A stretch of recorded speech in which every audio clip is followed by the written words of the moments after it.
सिंध में जेकॾहिं रज़ाकाराणी समाजी तंज़ीमुनि जी तारीख़ लिखी वञे त सिंध ग्रेजुएट एसोसिएशन सगा जो नालो नुमाया हैसियत रखे थो। इहा तंज़ीम 29 सेप्टेम्बर 1972 ते अहिड़े वक़्तु क़ाइमु थी जॾहिं सिंध खे तालीम, सिहत, समाजी शऊर ऐं तरक़ी जे मैदान में मुनज़्ज़म कोशिशुनि जी सख़्त ज़रूरत हुई। डॉक्टर मोहम्मद सलमान शेख ऐं संदसि साथियुनि हिकु अहिड़ी तंज़ीम जो बुनियादु विधो जेका न रुॻो ग़ैर सियासी ऐं ग़ैर मज़हबी हुई पर समाजी ख़िदमत खे हिन पंहिंजो मिशन बणायो। शुरूआति रुॻो 56 मेंबरनि सां थी पर वक़्तु गुज़रण सां सगा हज़ारें ग्रेजुएट रज़ाकारनि जो हिकु मज़बूत नेटवर्क बणिजी वई, जंहिंजूं 120 खां वधीक शाख़ूं सिंध जे शहरनि ऐं ॻोठनि ताईं पखिड़िजी वयूं। 1980 खां 2000 ताईं वारो दौरु सगा जो सुनहरी दौरु सम्झो वञे थो। तंज़ीम, तालीम, सिहत, सक़ाफ़त, औरतुनि जी बाख़्तियारी, इंसानी हक़नि, साफ़ पाणी, माहौलियाती तहफ़ुज़ ऐं आफ़तनि जी इमदाद समेत लॻभॻि हर समाजी शोबे में सरगर्म नज़र आई। रोशन तारा स्कूल, पब्लिक स्कूल, गॾा बालगनि जी ख़्वानदगी जा प्रोग्राम, ग़ैर रस्मी तालीम, हज़ारें अखियुनि ऐं चमड़ी जा तिबी कैंप, माउ ऐं ॿार जी सिहत जा मंसूबा, माइक्रो क्रेडिट, सक़ाफ़ती मेला, लतीफ़ कॉन्फ्रेंसूं, सचल कॉन्फ्रेंसूं, शाह सचल सामी कॉन्फ्रेंसूं ऐं ज़लज़ले ऐं ॿूॾ मुतासिरनि जी इमदाद सगा जी सुञाणप बणिजी विया।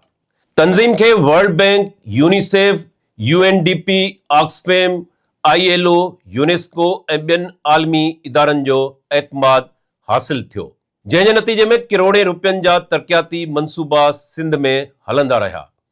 पर सवाल इहो आहे त एतिरी वॾी ऐं सरगर्म तंज़ीम अॼु किथे बीठी आहे।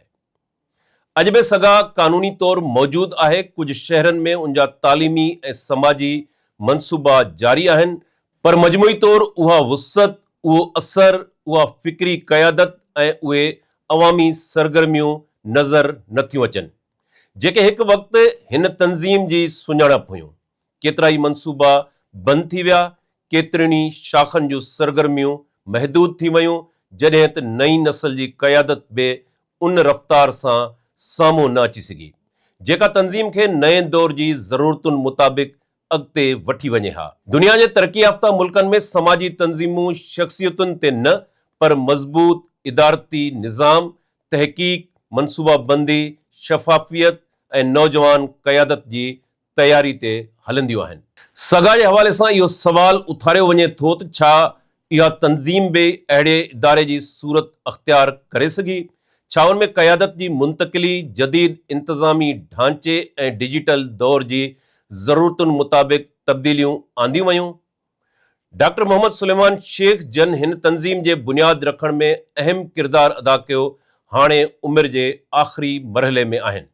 अहिड़ी सूरताल में इहो सवाल वधीक अहम बणिजी वञे थो त छा सगा वटि अहिड़ो इदारती ढांचो मौजूदु आहे जेको बानी शख़्सियतुनि खां पोइ बि साॻी कुवत सां सफ़र जारी रखी सघे। तंज़ीम जा हामी चवनि था त सगा अॼु बि ख़ामोश नमूने केतिरनि ई इलाक़नि में कमु करे रही आहे, जॾहिं त नाक़दनि जो ख़्यालु आहे त जेका तंज़ीम कॾहिं सिंध जे समाजी तहरीकुनि जी अॻुवाणी कंदी हुई उहा हाणे घणे हद ताईं पंहिंजो असरु विञाए चुकी आहे ऐं उन जूं केतिरियूं ई शानदार सरगर्मियूं माज़ी जो हिसो बणिजी वयूं आहिनि।